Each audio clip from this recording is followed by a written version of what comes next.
Chapter 21, Training for Performance. Let's look at some training principles first.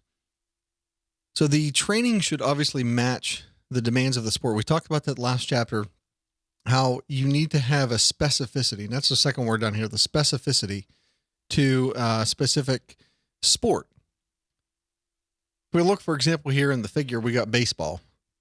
All right, most of the ATP that's being produced in the sport of baseball in general is probably going to be through the ATP PCR system. About 80% of it's coming from more anaerobic, very quick, explosive movements. Still, some of it's coming from glycolysis as well as the aerobic system in baseball.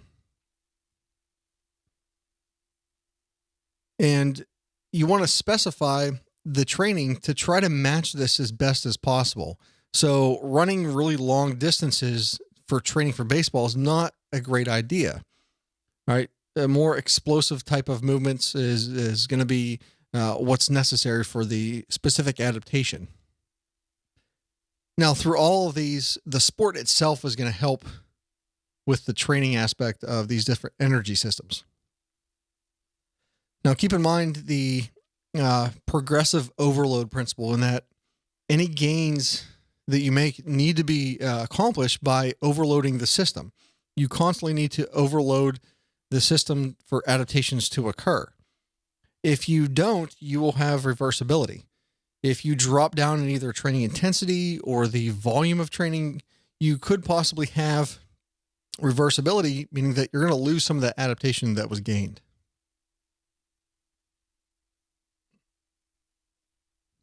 All right, looking at these two concepts of overtraining versus overreaching. Now, overtraining is a training stress, and it does cause a decrease in performance. Performance will suffer with this, and it's going to need the athlete is going to need some time off for recovery. Their body is just not up to the demand.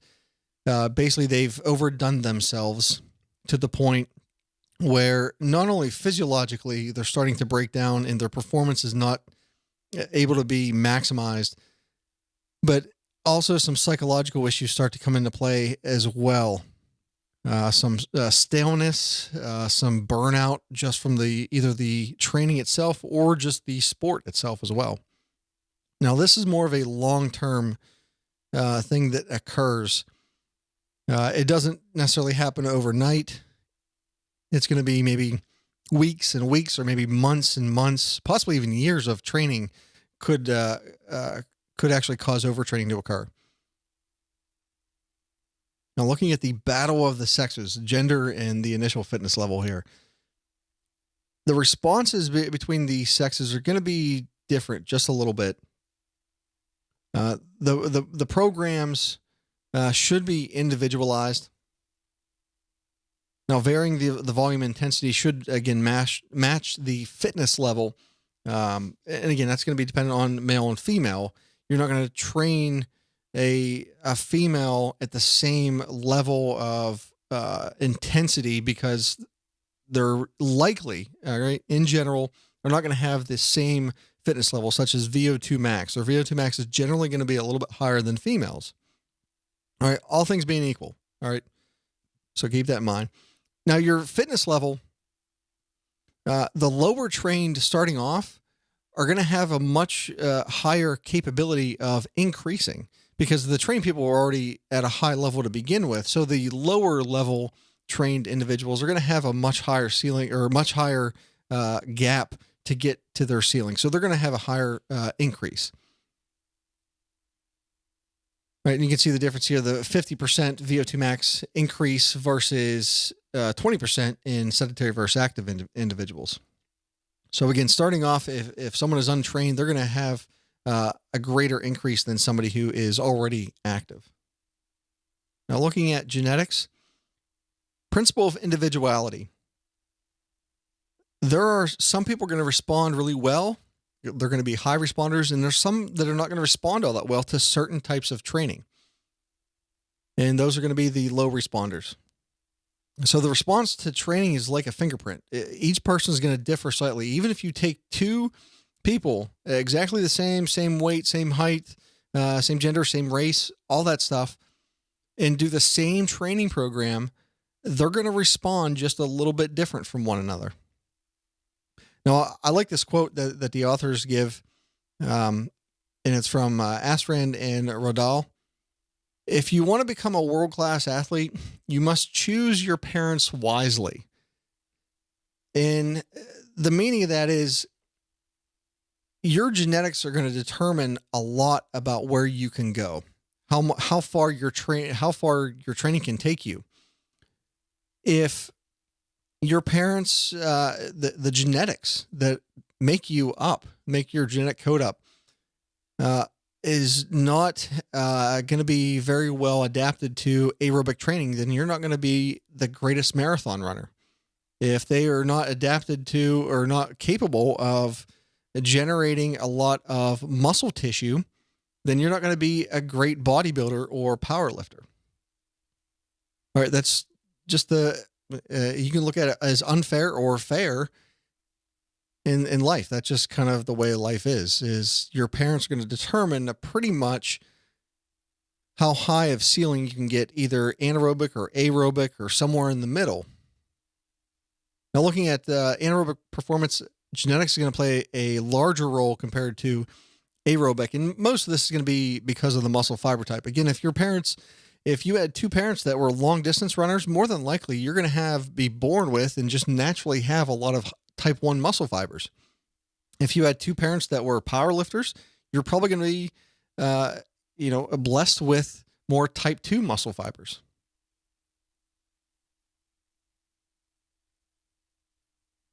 And with this, most of the muscle fiber types, you're kind of born with those, and they're not going to change much over time. There could be some possibilities of certain types of training changing the muscle fiber types, but it's highly unlikely, and you're not going to drastically change it from maybe a type 2 muscle fiber, a lot of them, to a lot of type 1 muscle fibers. There might be some small changes here and there, but generally speaking, whatever you're born with, that's what you're going to have.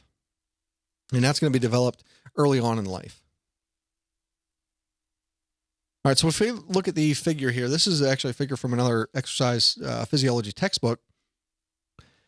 Each dot here represents a set of twins. And if we look at the responses that each set of twin had to exercise training, this is aerobic exercise training. So this is percentage of increase in VO2 max. So we have twin A and twin B over here. So if we look at this dot right here, we have twin A increased about 26%, 26% VO2 max. Twin B had 21%, maybe getting close to 22%. So they're fairly close. Again, not exact, but fairly close. Twin A, if we look at this dot, twin A had about a 12% increase versus a 20% increase. And we'll look at this one at about 16 and about, say, 14 or so increase. So the differences between twin A and twin B are not all that much. All right, so they responded fairly similarly, although they were not exactly the same. But between each of the groups differed greatly. Now, they all increased, obviously, with the proper training, but there were significant differences between each group, but not between each twin. So again, this is just illustrating how much genetics plays a role in determining how well someone is going to respond to the training. All right, so components of training session, a warm-up. A warm-up is obviously there to increase cardiac output. Increasing cardiac output obviously helps the blood flow, because that really is what cardiac output is, gets the heart rate, the stroke volume up, increases the blood flow to the working tissues. It also helps to redirect the blood from the gut, from the tissues that don't necessarily need all that blood at that moment, to the working tissues, being in this case the muscles. And as well as getting the temperature up. We've seen that increasing temperature slightly helps to drop off oxygen at the muscles.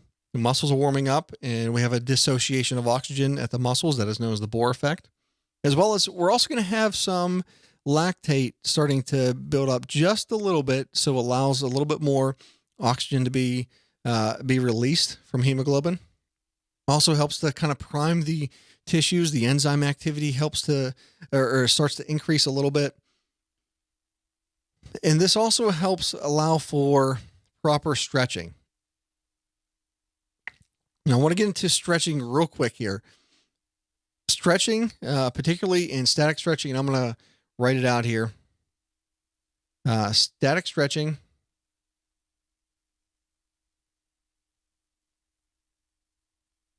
is no good for reducing injuries.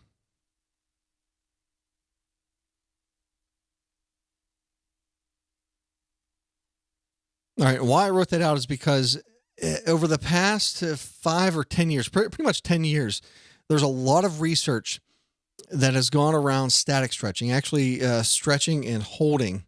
All right, now it has its place in sports, but in terms of injury prevention, we know that it actually doesn't reduce the likelihood of injuries. What does reduce the likelihood of injuries is a proper warm-up. And that warm-up is simply doing a light exercise. Whatever motion that you're doing during that exercise, do a light form of that, or go for a jog, go for a little run or a walk, something that actually somewhat mimics the activity that you are going to perform. All right, stretching doesn't do that. Stretching does not warm you up. Now, stretching can increase flexibility. That is true. But also static stretching, and we're talking about static stretching itself. Static stretching also reduces the amount of force development that is capable within the muscles. It starts to reduce the power output within the muscles. So it is not good for somebody who wants maximal power output. Again, warming up the muscles is key. All right, actually warming up the muscles. So doing some type of activity. All right, so that is static stretching. Now, dynamic types of stretching, such as maybe lunges. If you're a sprinter and you're lunging and stretching the muscles out that way, but you're still moving, you're not statically stretching. I'm not talking about ballistic stretching where you are bouncing. All right, that could actually cause injuries. Talking about dynamic types of stretching. So mimicking the activity, but exaggerating it a little bit to stretch out the muscles. But again, at the same time, you're still contracting the muscles. Now, looking at the cool down helps to return the pulled blood back to the circulation. So we have this blood that's somewhat being pulled maybe within the gut a little bit, because we got all this blood flow in the periphery. And now we just kind of need to get all of it circulating again. Also helps to gradually decrease the heart rate and cardiac output instead of dramatically dropping it. Now, there's a difference between active and passive cooldown. An active cooldown means that you're actually still doing something during the cooldown. It's just a lesser intensity. A passive cooldown is you just stop. You completely stop any exercise. You sit down, you lay down, you're just standing there, whatever it may be. An active cooldown, something is less intense than the activity that you just performed, is much better than a passive cooldown.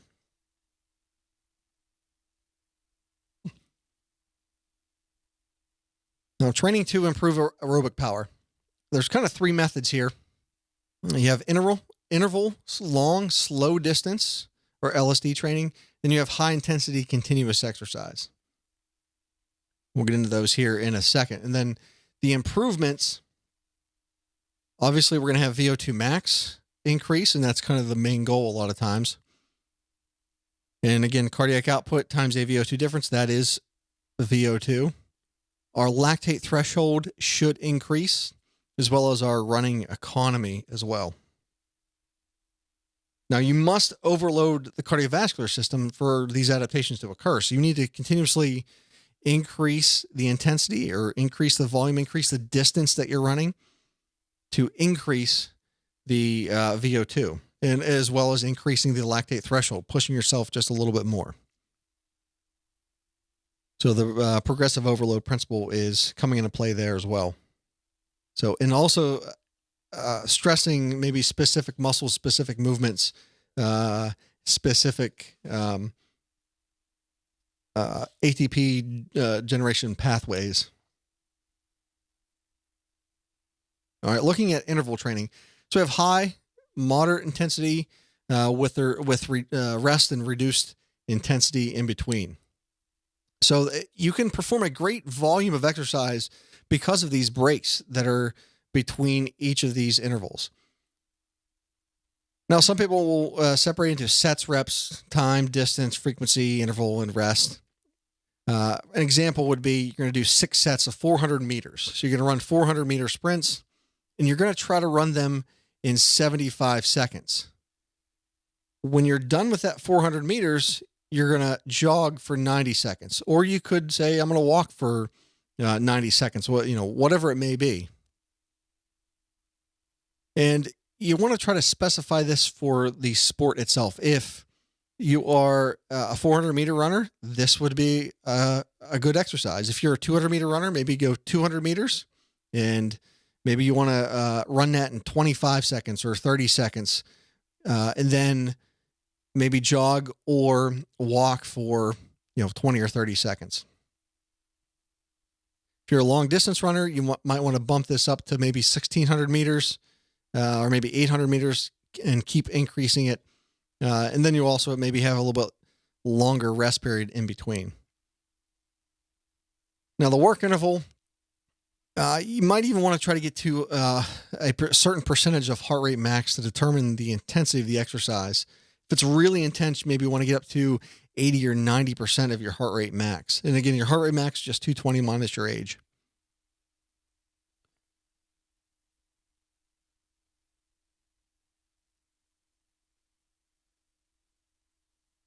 Now, you want to get something greater than 1 minute for VO2 max. If the exercise or the interval is less than 1 minute, your VO2 max is still probably going to increase slightly, but going at least 1 minute is still going to be more beneficial than going maybe like 10 seconds.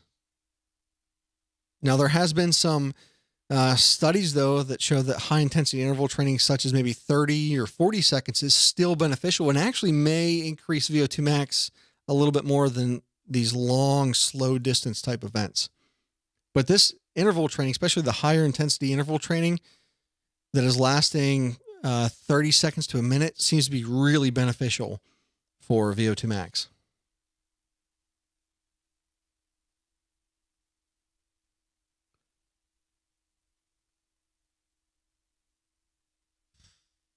Now, if you look at the figure here, again, this is a figure from another textbook. You got the anaerobic of the ATP PCR system. We have 200-meter runs, and then the blue is 400-meter run, and the 800-meter run in the green. So the red, we see the blood lactate concentration is increasing for each interval. So we have 5 intervals here. It's increasing significantly for actually both the 200 and the 400 meter, because they're more anaerobic type of events. So you're really increasing the lactate through this. And this could also help to increase the lactate threshold as well. Now, for the aerobic system, the 800 meters, you're increasing it, but not nearly as much, because you're starting to get into more of an aerobic type of exercise and distance there. All right, looking at long, slow distance exercise, or LSD training. And no, not that type of LSD. So this is a lower intensity exercise, 60 to 80% your heart rate max, maybe 50 to 75% of your VO2 max. So there's less cardiorespiratory stress that's actually placed on the cardiovascular system as well as the respiratory system. But there's a little bit more stress placed on the joints as well as the muscles. And there could be some overuse that's occurring because you're going such a long distance and really pounding at the joints, especially if you're running on concrete or asphalt, something that's really hard and it's really putting a lot of stress on the joints and the ligaments and the tendons. So you need to maintain race pace to reduce injury as well as overuse. as well as shoes. Equipment for this, the most important thing is going to be a good pair of shoes. And depending on how long you run, how good the shoes are made, what types of terrain you're running on, replacing the shoes fairly often, maybe even up to 2 or 3 times a year, or even more than that, possibly, is going to be beneficial to help reduce some of the injuries as well as some of the impact, because the shoes are really good at reducing some of the impact. Now, this long, slow distance is really good for overall aerobic endurance. All right. And it's beneficial for everybody, even someone like a power lifter, someone like a football player, even a baseball player. It's good to have some long, slow distance built into the training program. All right. Maybe not as much as someone who is more towards the aerobic end of things in their competitions, but still they need to build it into their system, into their training system. So in this case, more is not necessarily better. Again, we talked about the high intensity interval training being as just as beneficial at increasing VO2 max. But in terms of the specificity for training, someone who's training for a marathon, even though the high intensity interval training will increase their VO2 max, they still need to do a lot of long, slow distance training to get their body adapted to running those really long distances. So high intensity continuous exercise, again, possibly the best method at increasing and improving VO2 max as well as lactate threshold.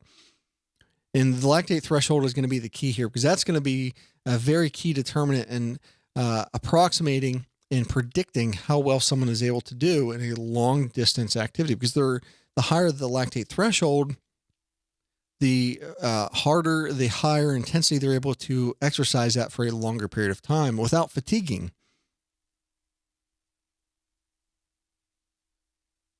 So around 90% VO2 max is going to be what is considered really, really good lactate threshold here. And you're going to determine the intensity by the heart rate. And that's going to be, on an individual basis, basically.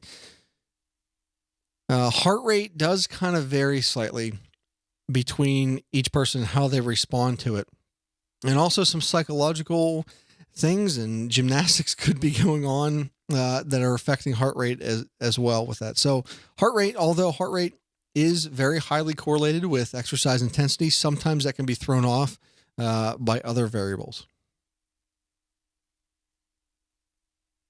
So if we see the figure down here from the book, we have the percentage increase in VO2 max, as well as the training intensity down here. And this is in percentage of VO2 max. We see here at 40%, training at 40% of your VO2 max, you'll have a 15% increase in VO2 max.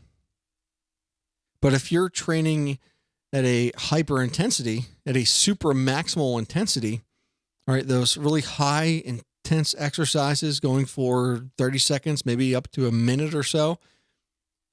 So over around 100%,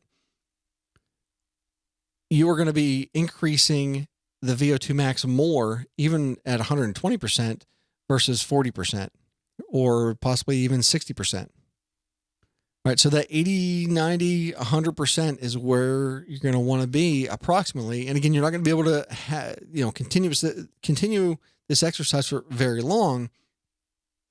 But the longer you go, the more improvement you'll have over lactate threshold, as well as VO2 max as well. So you're really stressing the body to increase the VO2 max and the lactate threshold. But again, the key point here is if somebody is a long distance runner, they're not going to be able to do this and perform really well in the activity if this is the only thing that they're doing. They still need to go out and run those really long distances. All right, altitude training. All right, we talked about this in the environmental chapter, looking at hypoxia. The live high, train high method may cause detraining. All right, so because the intensity is reduced. When you go to altitude, you start living at altitude, some adaptations occur. You start to increase red blood cell. Your heart rate is increased slightly. And it's all an attempt to pump more blood around the system as quickly as possible. Your breathing gets a little bit deeper and you have that increase in red blood cells. But at altitude, you cannot train at as high intensity as you would at a low altitude. So there's really no training effect. It's actually a detraining effect.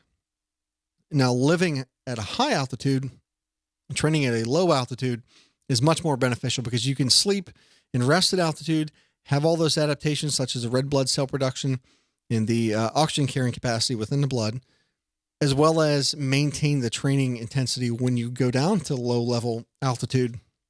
You can increase the intensity and continuously increase the intensity. So this is just a natural way of increasing erythropoietin, which then in turn increases red blood cell production, which causes the oxygen carrying capacity of the blood to be increased. All right, training to improve anaerobic power.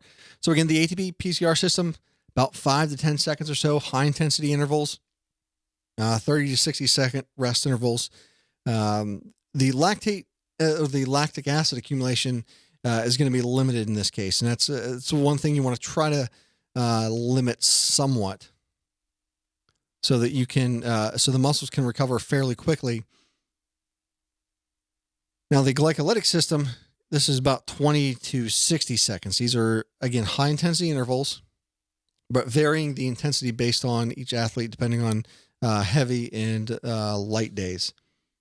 So, and again, also based on how much glycogen that is available. So keep in mind that the glycolytic system needs glucose to function. If there's no glucose, no glycogen available, then, you're not going to be able to perform as well. So if someone is glycogen depleted, the intensity is going to need to be dropped. All right, looking at resistance training guidelines.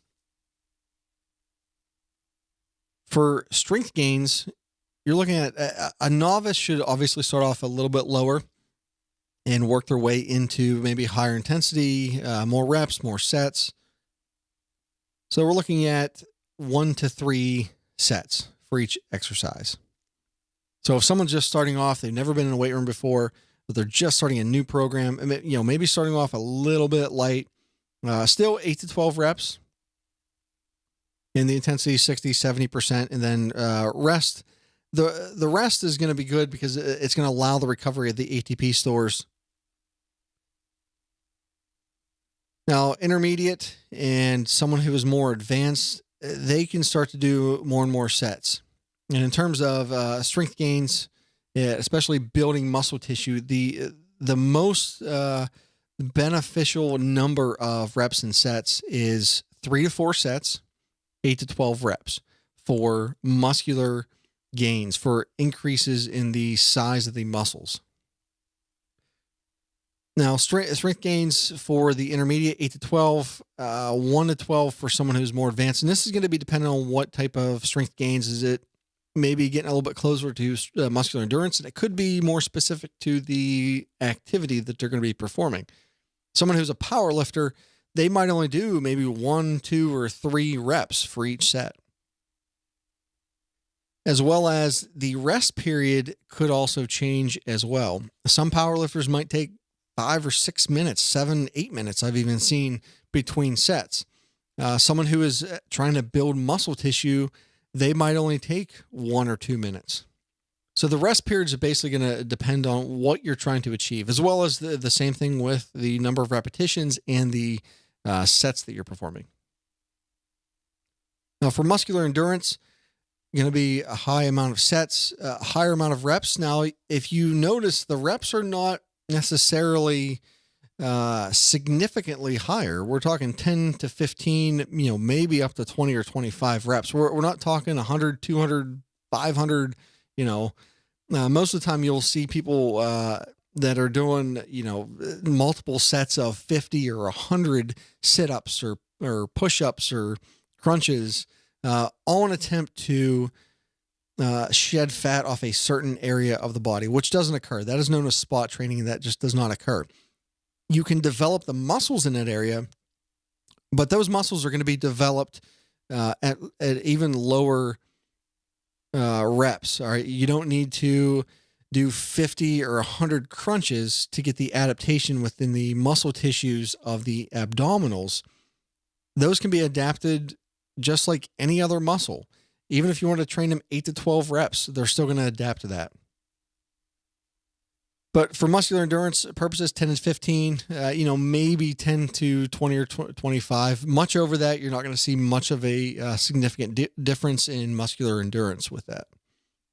And with this, the rest interval is going to be a little bit lower, though. So we're talking 1, maybe up to 2 minutes. And this is going to depend, again, on the glycogen that is available. So you start getting into, once you get up to 20, maybe 30 reps, and again, that's probably about the maximum. You start to get into maybe a little bit of the glycolytic system, which starts to take away some of the glycogen and glucose. All right, let's look at the differences between free weights and machines. Kind of a hot topic sometimes, somewhat of a heated debate every once in a while. So free weights are really good. You could say they're the gold standard. The resistance remains constant throughout the range of motion. If you lift 60 pounds, if you look here and you're doing a barbell curl, if it's 60 pounds down here, it is also 60 pounds up at the top. But with that, the lift itself is going to be limited by the weakest point. And this is determined biomechanically and physiologically within the muscles. So if we see, we have at 180 degrees, 71% of the maximal amount of force production is able to be generated. At this point, at 100 degrees, we have 100% being able to be generated. And up at the top at 60 degrees, 67%. So whatever you can lift at the weak point is going to be the maximal amount of weight you can lift throughout the full range of motion. All right, so that is going to be your 1 repetition maximum. So if we look at all these percentages, we know that this is going to be the weak point at around 60 degrees in the bicep curl, meaning that whatever you can lift here maximally is what your 1 RM is going to be for this entire exercise. As long as you do the full range of motion and you're not swinging the hips, not swinging the weight. All right, so free weights are going to be limited by the maximum amount of force production able to be generated during that weak point angle. Now, there's going to be a little bit more motor unit recruitment because you have the stabilizer muscles as well as trying to maintain balance. Even if you look at something like the barbell curl, you're trying to work the biceps, but at the same time, you're also working some of the muscles in the hands and the forearms to try to stabilize the weight, as well as some of the shoulders. And this person is standing, so they're obviously working some of their back muscles, their abdominals to keep them upright, some of their leg muscles, maybe not at a high intensity, but they're still working them. They're still contracting them to maintain balance, as well as head and neck muscles as well.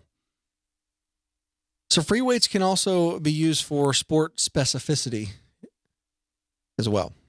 Now, machines, there's also some machines that can be used for sport specificity. But again, the machines, you tend to be sitting a lot of times. So that could be the issue with the sports. Now, the machines are going to be good for someone who is novice, maybe someone who can't stand all that long. Right, so they're going to be able to sit down on a machine and be able to do exercises, maybe do a bicep curl without standing and not getting fatigued. Or maybe someone who can't stand, someone that's in a wheelchair, they're able to work their upper body, get on a machine and work their biceps, do triceps. It's also a little bit safer than free weights. Now, it's not saying that machines, there aren't accidents that occur when someone is lifting with machines. There definitely are. There are pulley systems in a lot of the machines, and you can obviously get a finger stuck, pinched. I've seen people get their fingers smashed in the weights that are moving up and down the rack. But with free weights, there's also that added weight that is maybe above someone's head and could fall on them, fall on their feet, fall on their hands, their fingers. So it could possibly be dangerous. You just kind of need to watch yourself and just be careful when you're in a fitness center, in a weight room. Now, the key thing about machines is there could be some variable resistance in some of these machines. So that could be beneficial in that you can maximize the amount of force throughout each point. So say the maximum amount he was able to lift right here was 100 pounds. At this point, it was 67 pounds. At this point, it was 98 pounds. Then we got, 98, 95, and then 71. So he could actually lift the maximum amount of force through each of these points. So that would be the benefit of a variable resistance machine. All right, let's go back to gender differences and get some more specific with it. So the untrained males tend to have a little bit greater absolute strength compared to females. Again, this is in general. It's not it's not a finite statement.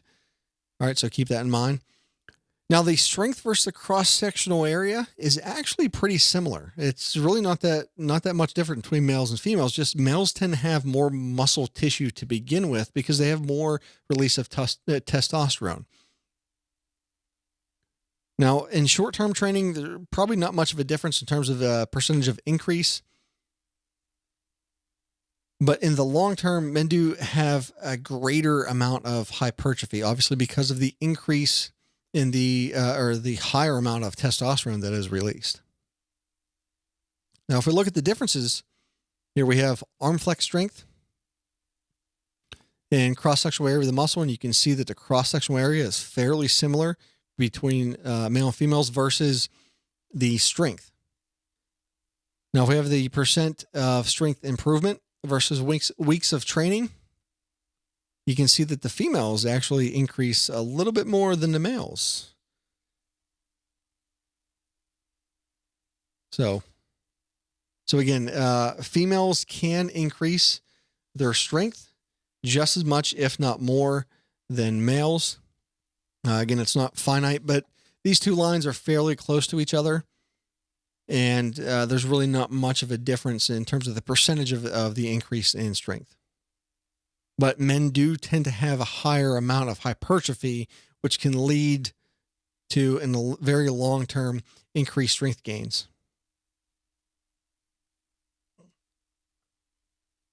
Now, protection against DOMS, delayed onset muscle soreness.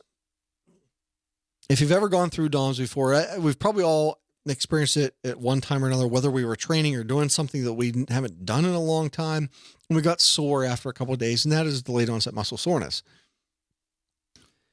So if you've gone through this and you've went into a weight room and you're really sore after the first couple of days and you have this onset muscle soreness, after about a week, 4 or 5 days, that soreness goes away. And even though that you're still training and maybe you're increasing the intensity of the training, you're not feeling the soreness anymore. But the damage is still occurring within the muscle tissue because that's needed. That's microscopic damage is needed to increase the muscle tissue. But what's happening is that we have a protective mechanism to decrease the amount of soreness that is occurring, that could possibly occur within the muscles, at least within those first couple of days. Now, the three theories behind this is the neural theory, meaning that there's maybe a larger recruitment of larger numbers of fibers. And at first, there's only a small amount of fibers that are being damaged. So those first few days, maybe there's only a few fibers that were really being damaged, and that's what's causing the soreness. As you continue to train, more and more fibers are now being recruited, helping you to produce the same amount of force or even greater amount of force, but you're not stressing those fibers nearly as much. Even though there's some damage occurring, it's not going to be as much as it first was because now you're recruiting more and more fibers. Could also be connective tissue theory, meaning that there's obviously increased connective tissue to help protect the muscle against further and further damage, right, or more severe damage, as well as the cellular theory. So this would be the synthesis of protective proteins to help reduce some of the strain on the muscle fibers. So these are known as stress proteins, and they help with the cytoskeleton, uh, basically within the muscle tissue. There's also kind of a fourth theory, and that would be it is probably a combination of all three of these that's actually producing this repeat about effect. In that, again, the repeat about effect is that there is a significantly reduced amount of symptoms that are coming from the damage and soreness.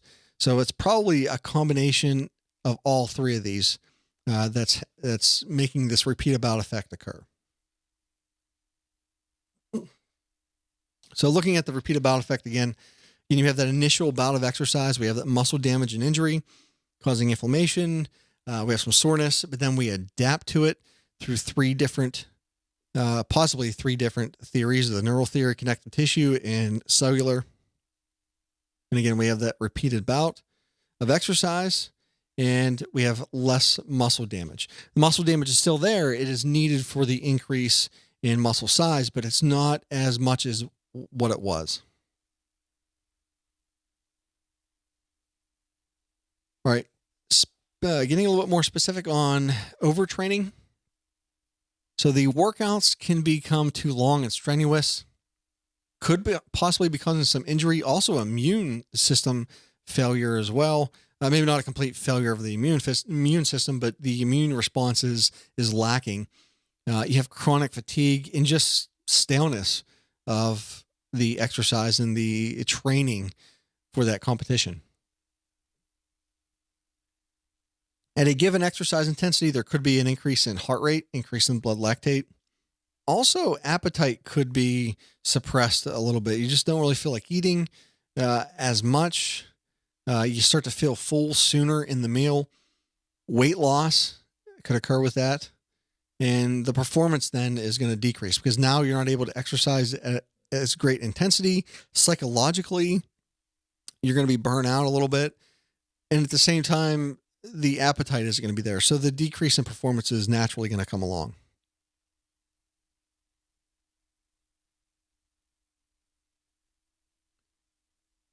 Now, some common training mistakes. Undertraining. That is something that could possibly happen. Someone who is not pushing themselves nearly as much as what they should, or nearly as much as what they could push themselves to get up to that point where they're progressively overloading the system. Non-specific exercises. So the training is not going to be mirroring or mimicking the event or the activity that they're really trying to perform there. And also, the intensity in the movement itself specifically is not exactly the same as what it is in the sport. Also, failure to taper. All right. So inadequate rest periods. So this could be a case where you'll see this a lot of times in somebody who is maybe has an eating disorder. They're exercising too much and they're not resting nearly enough, or maybe they're becoming addicted to exercise, and it can occur. Someone is addicted to the exercise, even though they might not have an eating disorder. They're exercising so much and not giving themselves enough rest. They're not taking even any rest days, which is very, very important. Also, not reducing the intensity or the volume prior to competition. And it's so the healing of the tissues is not going to be significant. The glycogen stores are going to be reduced because they're exercising at such a high intensity, high volume. They're just not able to replenish the glycogen stores. Now, this is going to vary depending on the individual, what their diet is, what their training is like, what they're actually training for.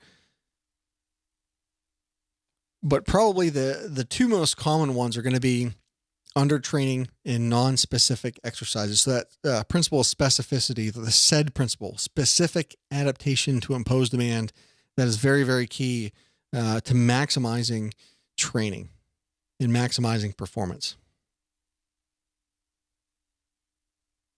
Okay, that was chapter 21, Training for Performance. If you have any questions, leave them in the comments below, or you can email me, and I thank you for watching.